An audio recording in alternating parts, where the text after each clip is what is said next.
Chestnuts roasting on an open fire. Game Freak seasonal release. Hello gamers, it's that time of year again. The snow is snowing, the winter is wintering. It hasn't snowed here a single time yet because global warming is tearing our planet apart.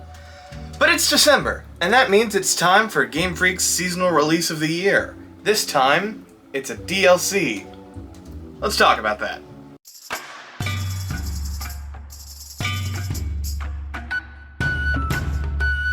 Now, I will admit, I did go pretty hard railing against the first half of this DLC. If you want to see the full extent of my rage, go here.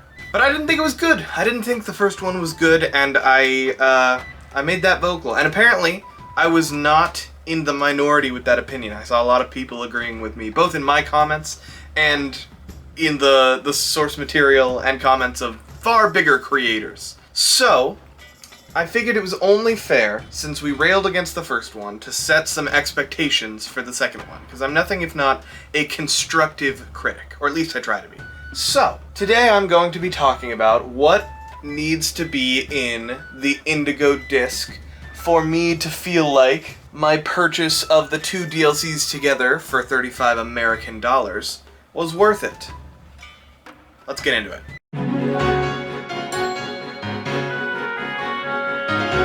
First and foremost, I want an interesting twist with the teacher. This teacher. It's pretty obvious that she's gonna be the villain, and it's pretty obvious that it's got something to do with Terapagos, terastallization in general, and the Violet book, or the lame book, if you bought the lame game. That's right, I'm still bringing that up. Fuck you, Scarlet version. But I want an interesting twist. I don't want the twist to be that she's a villain. 'Cause, like, fucking duh. Look at her. That's a villain if I've ever seen one. And I also don't want the twist to be surprise you thought she was the villain, but she's actually kind of cool. Because that's not interesting. That's baby's first twist. I don't really know what I'm asking for here, because if I can predict it, it's not a good twist. That's exactly the point. I want something interesting. Maybe there's a secondary villain, and this character dies. There's no way they're gonna do that. Game Freak refuses to have stakes, but something like that. There's a twist. Maybe she's being held against her will or something. She's forced to commit these evil acts because they've got her daughter locked up, or they stole her Farigiraf. I don't know. I don't fucking know. Whatever. But I want something interesting out of this character. I don't want her to just be here's the villain. We needed a villain.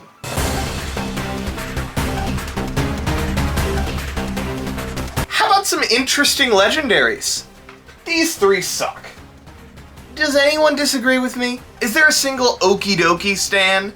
Is anyone really hanging on for Monkey Dory? These things are terrible. Pheasandipity's alright, but it's still an over-designed mess. And that honestly might just be because I'm partial to birds. Because I have two of them. But these are terrible, right? And like, Ogrepon's good. It's not great. It's no Giratina, it's no Darkrai. It's certainly no Mewtwo. I mean, I'll give it this. Let me be fair to Ogerpon. It's not meant to be a big old dragon. It's not supposed to be your Kyogres or your Dialgas or any of those. It's not a box legendary. That's fine. Not every legendary needs to be a huge hulking titan. But like, look at Celebi. Celebi's got a simple design, it's cute, it's small, it's classic, it's great. I love it. He's just a little onion guy. Shaman flying form. Skyform? Skyform. Shaman Skyform. Also kind of a cutie, but less so. Clearly meant to be like a fighter, ready to go, and still cute, still small. Either of these, good design. Stick with the green, we got it there. And now, Ogerpon. Like, it's cute. It's certainly cute, I'll give you that, but it feels over-designed, and if it were just this, I'd be okay with it. But once you start introducing all of the masks, like, this doesn't look good. This doesn't look good. None of these look great. They just feel clunky. Like there's too much going on. Really the same issue that these fucking three suffer from. They're just like, why you got all those... I get that your thing is the poison chain or whatever, but you got all this shit hanging off of you. Pheasantippity's eyebrows are huge. Like, there's just too much going on.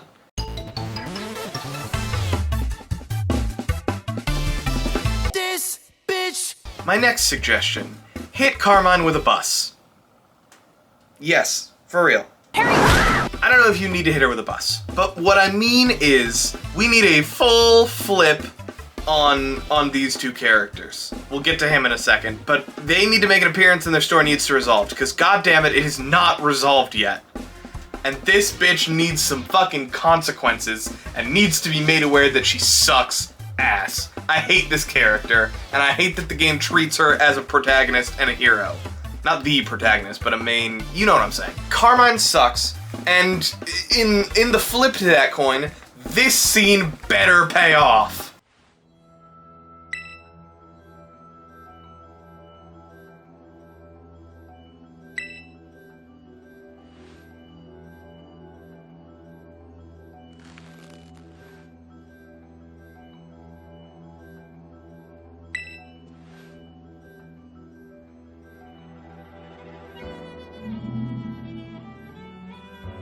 I want my boy Kieran to come back. I want a tough fight, an actual, like, I want Cynthia levels of hard, and then I want it to end with everyone who was a dick in the first half coming back and apologizing to Kieran, and none of that, like, Kieran realizes he's wrong, and everyone does the, oh, we're glad you're better, and we're sorry for going so hard. None of that shit. Kieran was fine.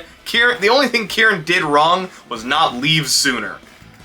Oh, I want the grandpa, I want Carmine certainly, I want our character to apologize, because my little boy deserves an apology. He got so much shit and he did not earn it.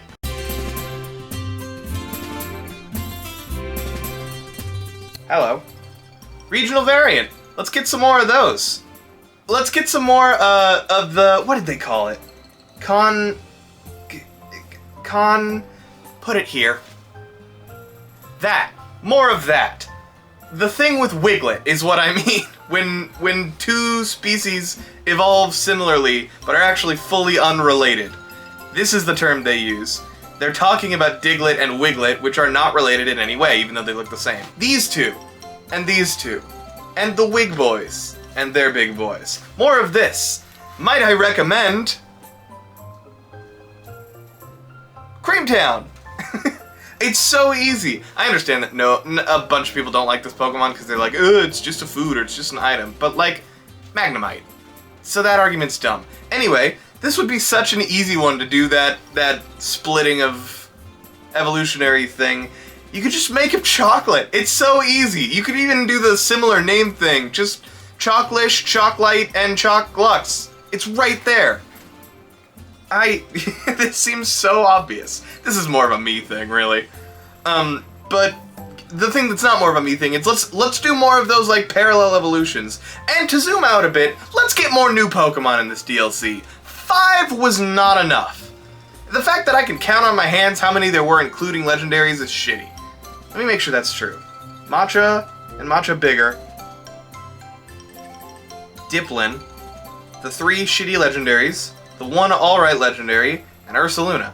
I think it was just 8. I can't believe it was just 8. Let's get some more new Pokemon, guys. It's been like 8 months. I could come up with 10 new Pokemon in 8 months. I could probably come up with 30, and at least 7 of them would be good. Let's get some more new Pokemon, guys.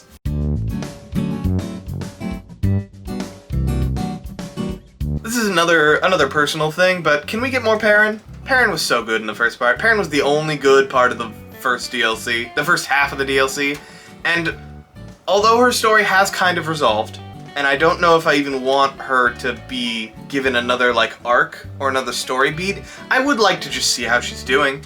Because she ended on, not a cliffhanger, but a, like, I'm gonna be better. And I want to see her better. I want a bit of a time skip, and I want to see her doing better. Or reigniting for her photography passion. Or Or we could be really bold. We could be really gutsy and bold for a Game Freak Pokemon franchise. Not instance. What's the word?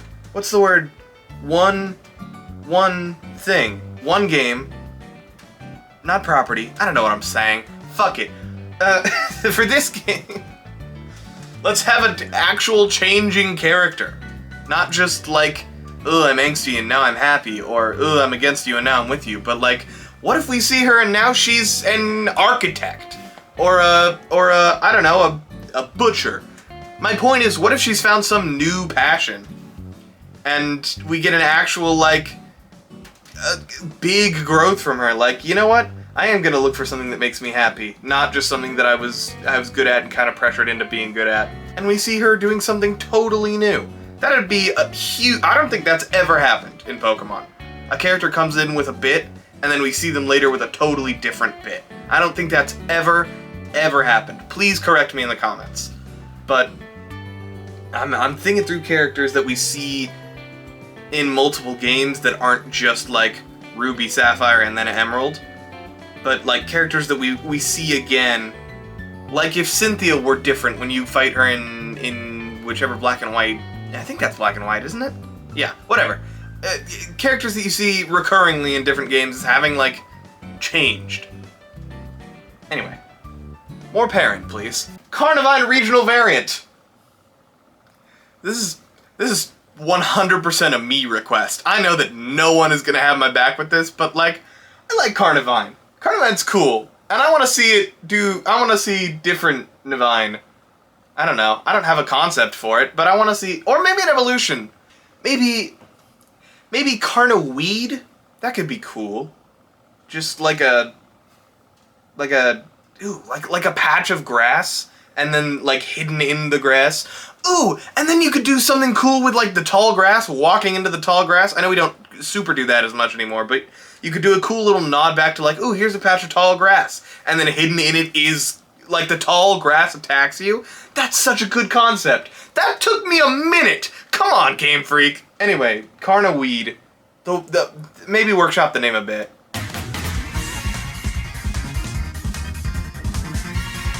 And finally, the biggest thing that I want out of this DLC to make it worth having paid for it. I have a theory, and I explained this theory in full back in the other video, so again, go watch that one. But I have a theory that there are 3 writing teams for Scarlet and Violet and its subsequent DLCs. And one of those teams is good. The one that wrote the Arven story, the one that wrote the Parent story. I want that team to just run wild in this game. Just absolutely let loose. Let him tell me a story. Let him spin me a yarn. Let him tell me a tale over an open fire. There's 3 writing teams, and I want that one team that's good to just absolutely go fucking nuts. I want that team to run wild, and I want the other 2 teams to keep their fucking hands off the story. Go learn to program, go learn to code. God knows the system could use more coders. Because it's... the biggest... here's the Christmas miracle pitch. Make the game not run like this.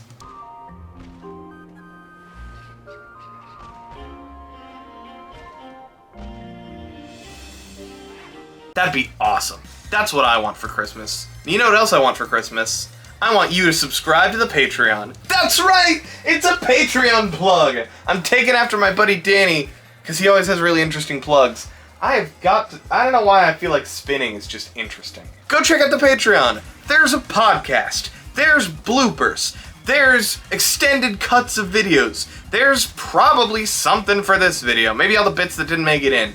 There's funny stuff. You can talk to me more directly. You get to give some advanced information on upcoming videos, and perhaps vote and participate in some of them. That's happened in the past, and it will continue to happen. You could have your name right here. I could even say it. I don't want you to subscribe to the Patreon as a gift to me. My gift is providing to you the wonderful content currently on the Patreon. That's my Christmas gift to you. It's there. It's only $5 to get everything that's on there right now. Why? Give yourself a gift this Christmas season. And join the Wobblehawk Patreon. And also come hang out in the Discord. We're gonna start doing movie nights again. And also just I swear to God, I'm gonna revive that fucking Discord because it's been dead for a while, and God damn it, it's not gonna be dead unless I am. So, anything from you, Creamtown? You got anything to say? Here's your big moment. I've been using you as a mic this whole time. Now I'm giving you the mic. Here. What do you got to say?